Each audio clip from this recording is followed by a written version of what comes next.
বাবা ওর বাবার জামা কেটে বানিয়ে দিছি বুঝছেন, এই জন্য মনে আছে। হ্যাঁ, কেমন খেতে লাগছে বলো?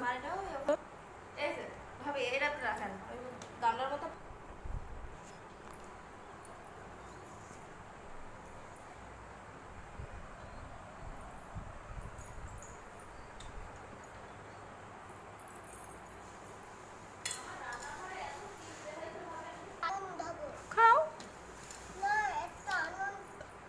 আচ্ছা ঠিক আছে। এটা তো পিঠা, পিঠা।